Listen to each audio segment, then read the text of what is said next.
On April 25, 2015, a powerful earthquake struck Nepal, sending shockwaves across the country and through the hearts of all who were there.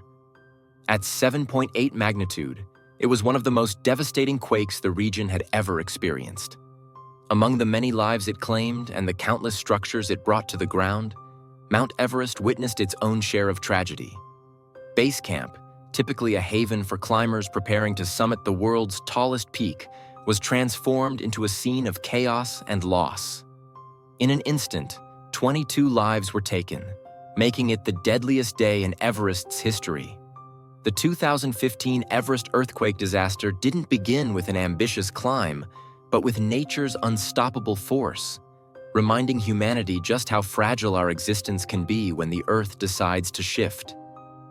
Everest, known for its towering majesty and allure to adventurers worldwide, became a theater of destruction. The climbers and Sherpas at base camp that morning were unaware of the doom that would soon descend from the heights above. As the earthquake rippled through the Himalayas, it triggered massive avalanches.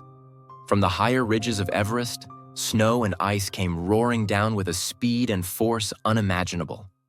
At base camp, tents, gear, and people were swept away in a blur of white. Climbers who had just been discussing summit plans or sharing stories of previous ascents found themselves in the grip of a natural disaster they could neither predict nor escape. To understand the full extent of this tragedy, we must first consider the unique challenges Everest presents. Every year, climbers from all over the world converge on its slopes, lured by the chance to stand on the highest point on Earth. But Everest is not just a test of physical endurance. It demands acute mental strength. The journey to base camp itself is a grueling trek, a steady climb through the thin air of the Himalayas, where every step is a battle against altitude sickness and exhaustion. The mountain looms above, a silent reminder of the dangers ahead. On April 25th, many of the climbers at base camp had yet to begin their ascent. They were in the process of acclimatizing, getting their bodies ready for the oxygen-starved environment of the upper slopes. Among them were seasoned mountaineers and those on their first expedition, all sharing a sense of anticipation for the climb ahead. None of them could have imagined that the greatest danger they would face wasn't the summit, but the ground beneath their feet. The quake struck just before noon, and within moments, the serenity of base camp was shattered. The sound of the avalanche was deafening, like thunder rolling down the mountain. For those who survived, the memories of that day are etched with stark clarity. The ground trembling violently, the sky darkening as snow filled the air, the screams of their fellow climbers lost beneath the roar. What was once a bustling hub of activity became a scene of desperation as people scrambled to find shelter, to save themselves and their friends. Many were buried under the weight of the snow and debris, their bodies lost to the avalanche. Others were severely injured, left to wait in freezing conditions for rescue teams that would take days to reach them due to the devastation throughout Nepal.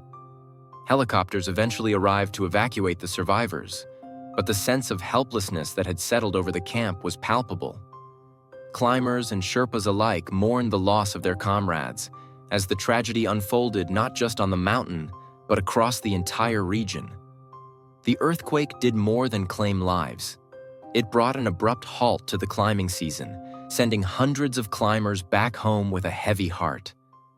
For some, it was a close escape.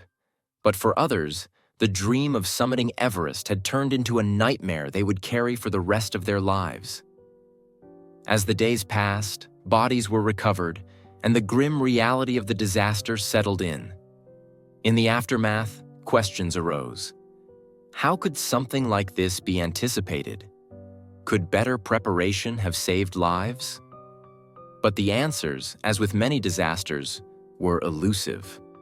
The earthquake was a reminder that in the face of nature's raw power, even the most well-laid plans can unravel in an instant. Everest, with all its grandeur, had once again claimed lives, not through the usual dangers of high-altitude climbing, but through the unpredictability of the Earth itself. The survivors of that day descended the mountain, not with the satisfaction of having conquered it, but with the weight of loss and the haunting memories of those they left behind. They carried with them stories of bravery and sacrifice, of climbers who gave their all to help others, and of the Sherpas who risked their lives to guide them to safety. Yet they also carried the knowledge that, on Everest, nothing is guaranteed, not even survival. The 2015 Everest earthquake disaster is a stark reminder of the fragility of life in the world's most extreme environments. It underscores the ever-present risks that come with the pursuit of adventure in the high Himalayas, where the line between life and death is as thin as the air itself. Though the mountain stands eternal, for those who were there that day, Everest will forever be a place of both beauty and tragedy.